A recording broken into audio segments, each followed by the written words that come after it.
செய்தால் உலகம் உன்னிடம் மயங்கும். நிலை உயரும் போது பணிவு கொண்டால் உயிர்கள் உன்னை வணங்கும்.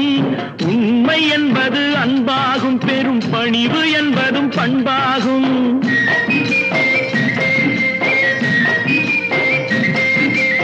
உண்மை என்பது அன்பாகும், பெரும் பணிவு என்பது பண்பாகும். இந்த 4 கட்டளை அறிந்த மனதில் எல்லா நன்மையும் உண்டாகும், எல்லா நன்மையும் உண்டாகும்.